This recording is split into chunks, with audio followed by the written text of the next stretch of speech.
it's great to see that the organisation is still going strong, it's still there, there's still passion.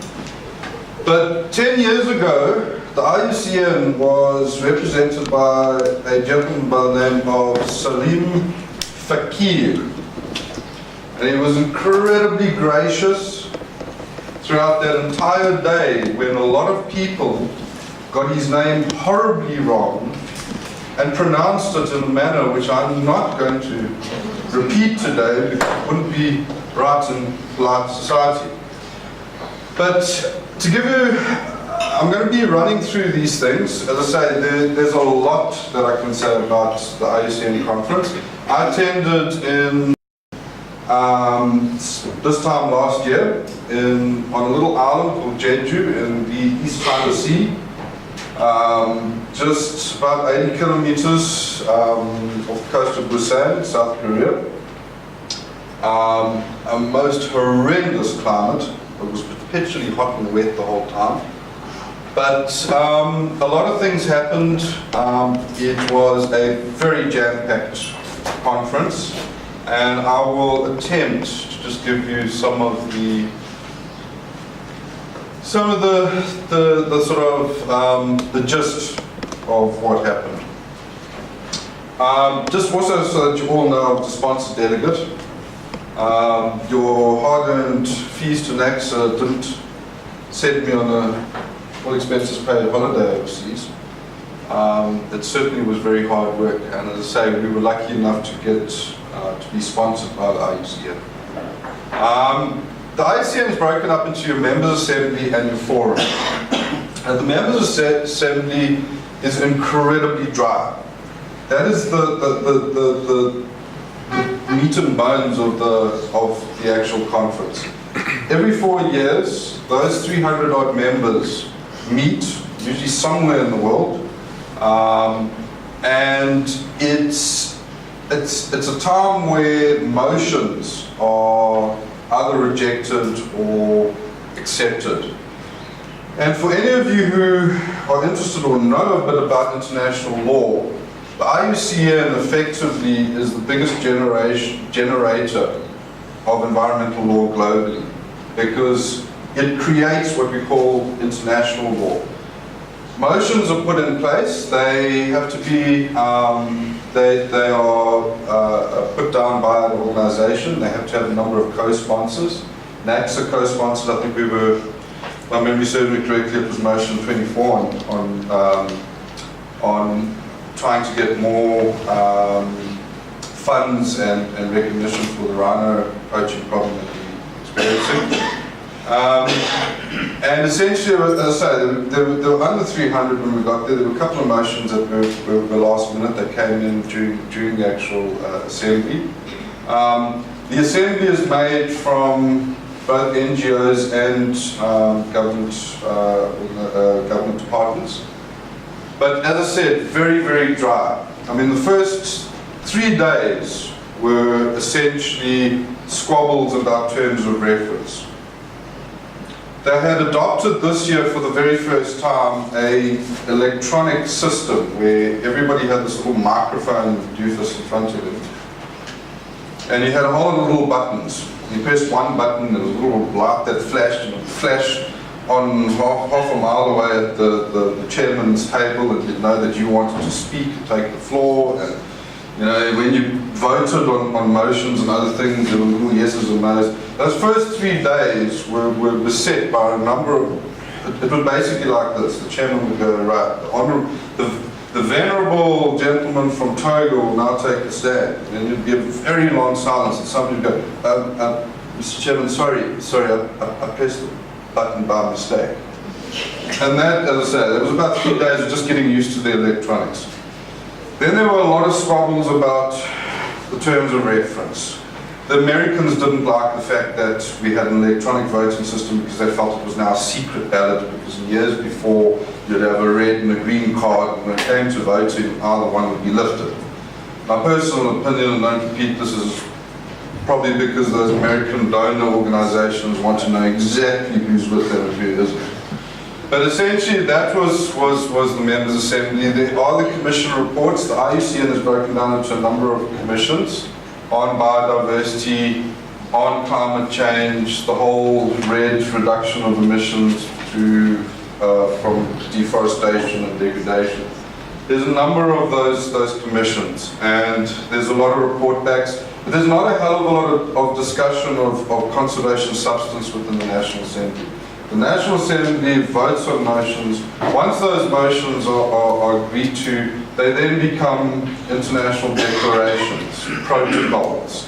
These are things that countries sign. In South Africa signed what is the declaration on conservation of biodiversity. Essentially, what happens then is up to the actual country that signed those declarations and protocols then to create a legal framework around it. And from that, we then get the Biodiversity Act. So, as I say, like I said just now, IUCN is a generator of global environmental legislation.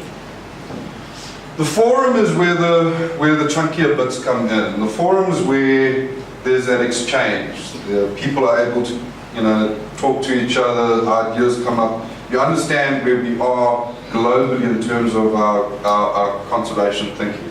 And that was broken down to a number of things. Workshops, Knowledge Cafe, which is a new thing cropping around the world now. Knowledge Cafe, everybody just sits around in circles, some very group hug sort of thing. Posters, pavilions, conservation campus, and then the World Leaders Dialogue. Unfortunately, I wasn't able to make that. I was at another function at the time, but I believe there was some. I think it was the actual Korean Prime Minister was there himself, and various other world leaders. So very, very interesting. I've covered most of this, but effectively the Members' Assembly, and you got a little bit of an idea of what it looked like inside there. It felt very important to everybody. Had these little things you stuck in your ears, and up here you can sort of make out all the little boxes. There were 3 official languages: English, Spanish, and I'm trying to think what the other one was. But effectively, it was French. So, if somebody was, the lady, that there was a very stern Spanish lady who dealt with the legalities around emotions. And she was Spanish, so as soon as she started getting going, you'd have to stick your thing in your ear. And, there was a slight incident, which I'm sure a couple of years ago during the Cold War would have created major ructions, because the Russian delegates, they could not find a Russian interpreter, and unfortunately you just couldn't speak.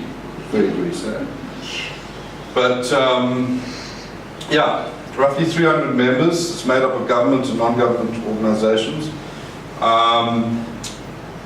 Motions, conventions, become international law. And contentious motions, that was another thing. If there was a huge problem with a motion, then what would happen is immediately a contact group would be formed, and that would then meet after hours to iron out the issues of the motion. Those motions normally take about 8 years to get to this level when it comes to voting. And as I say, they have to have a lot of co-sponsors behind them. By the time they get to voting, all the crinks and creases should have been out at that stage. But just to give you some idea, our day started roughly at 6 o'clock in the morning, and some nights ended after midnight. As I say, when you're so tired that your body, you literally feel ill. That is how that was the pace that we had in Jeju.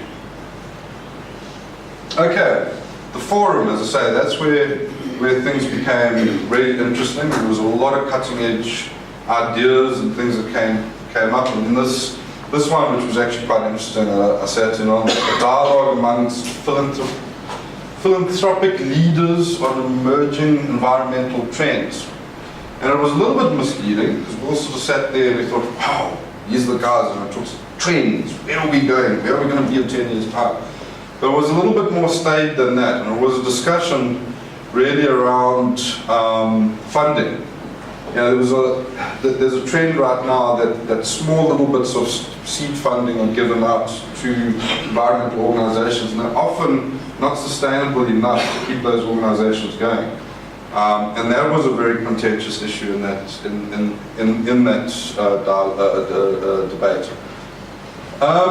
There was about 100 odd events a day, and last night I actually had a look at the program for. I just opened it and I got to, I think it was the 11th of September, and honestly I counted 111 happenings just on that one day, and those were knowledge cafes, pavilions, social events, workshops, and there was an enormous amount going on. And to say that I probably any of us could really get involved in maybe about at maximum 5% of what was actually really on offer at the IUCN conferences was a lot. As I say, there was an enormous amount happening. Often, the first thing you do in the morning is you sit with that book and you go through what would happen on that day, and you'd mark. Because as a sponsor delegate, we had to be in the National Assembly. It was one of the prerequisites.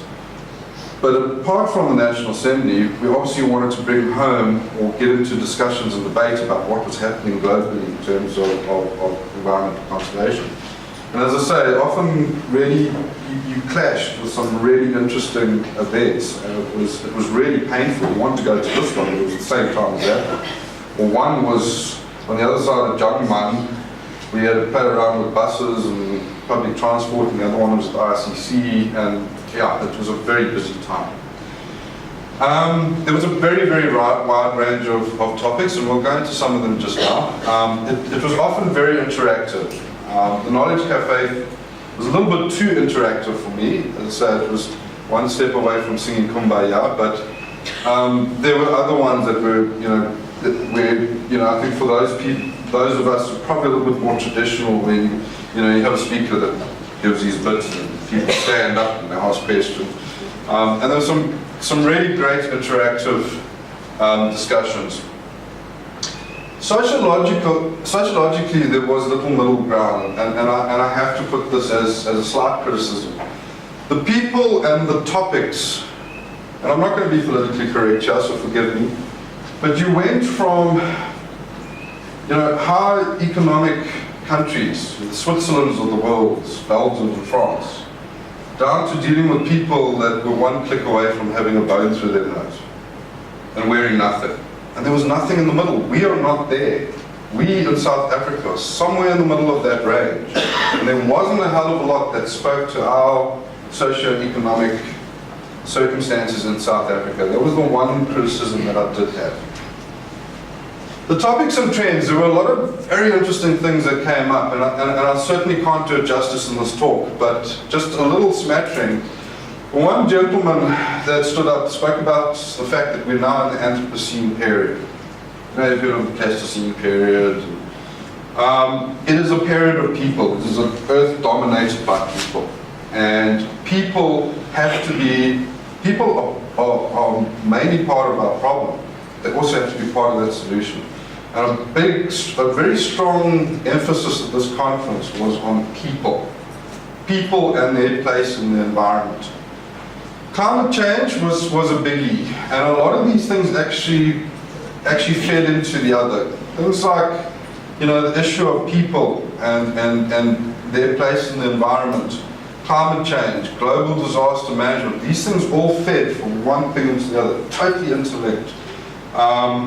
The interesting thing though is if any of you have been involved with the climate protection and climate change debate, you'll know there's two almost polar houses in that debate. One is on a mitigation level, and the other is on an adaptive level.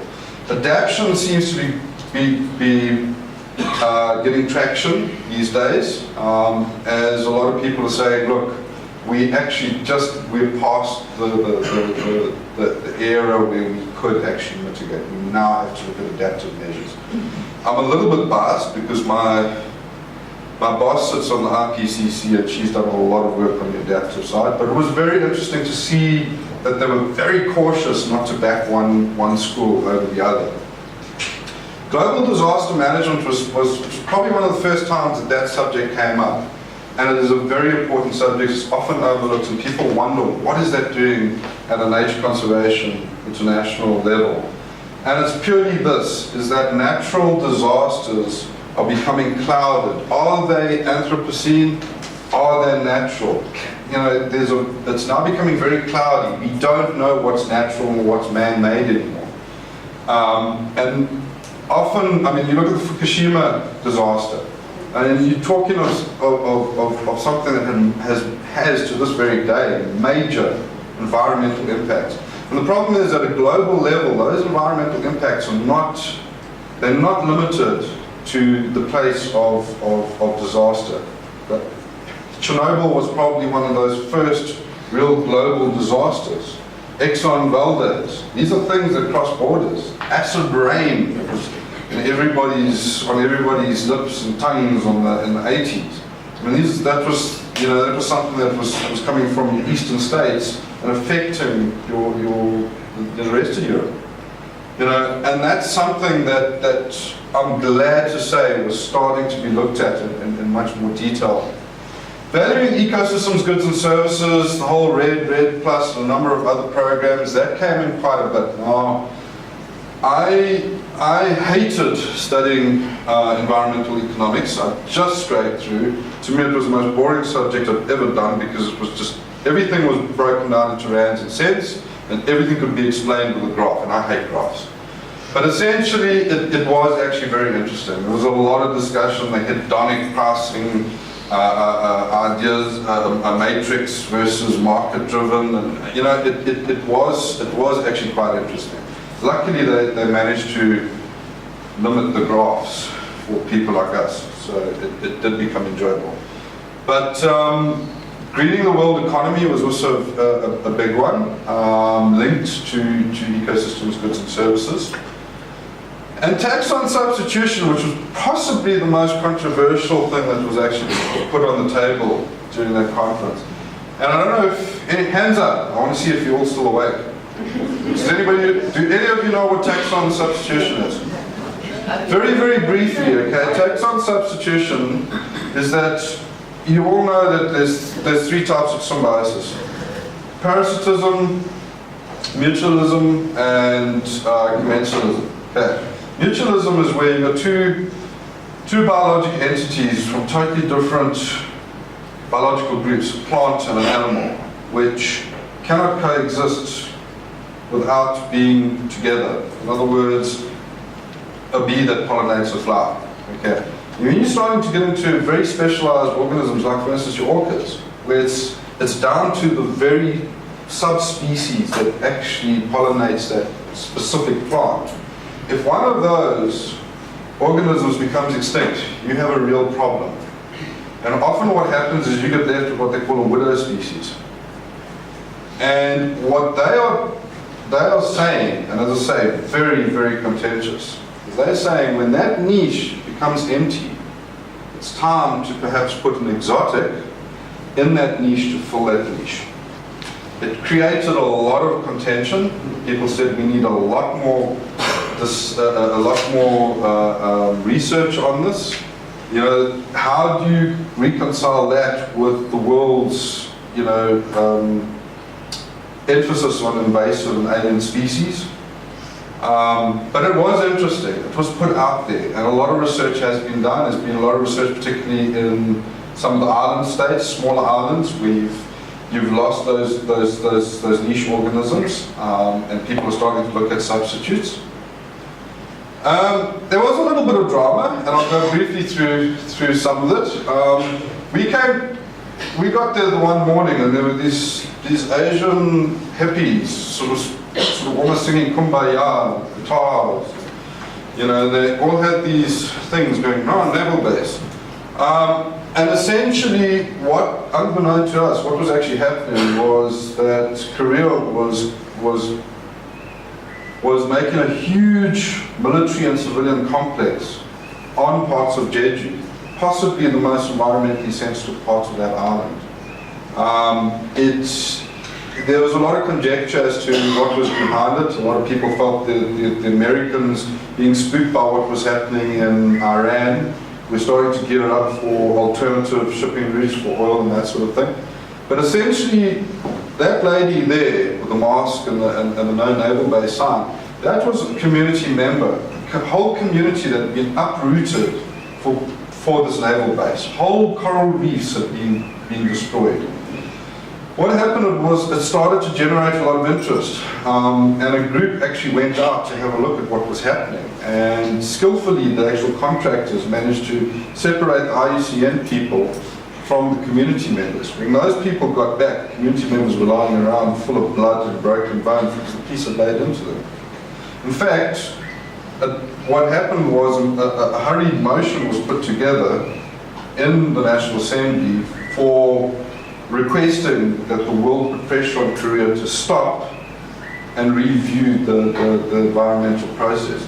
And we got in the one day, I think it was after lunch, and there were these men in black, very ominous, standing at each door, handing out these very official-looking letters. And they're from the department signed by the Minister of Environment and the Minister of Military, whatever. And what comes up, highlighted time and time again, is if you proceed, this will be an embarrassment. So there's sort of quasi iron curtain sort of bully boy tactics are still alive and well, even in a democracy.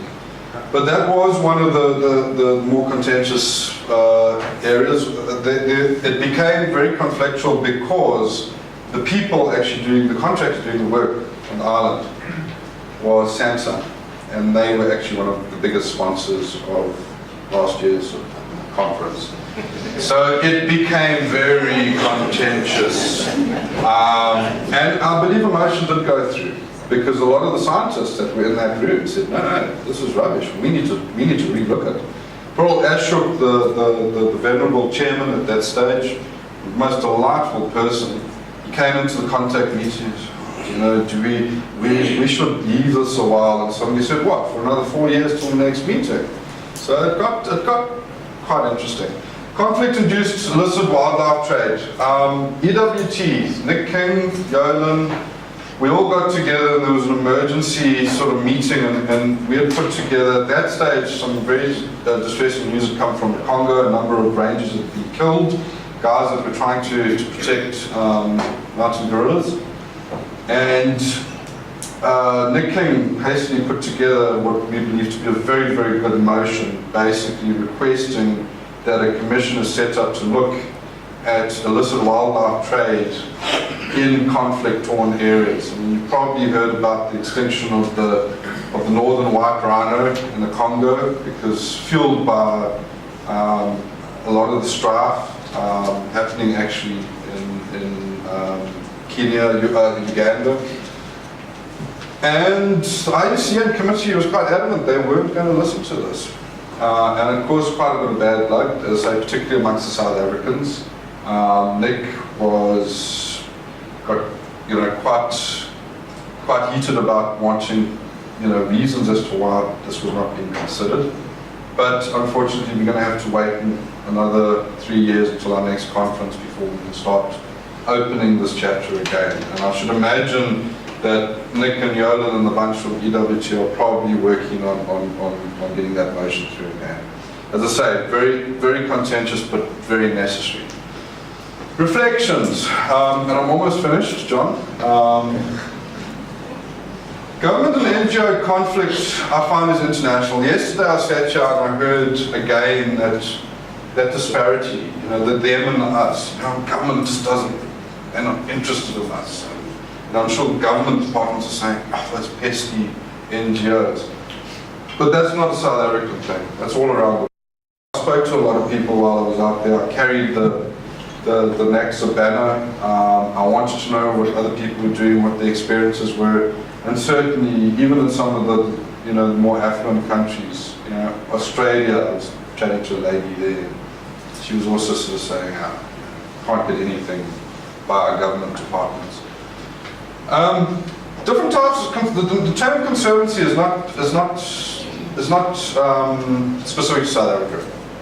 It's international. You've got the Nature Conservancy in America. It works very differently to us.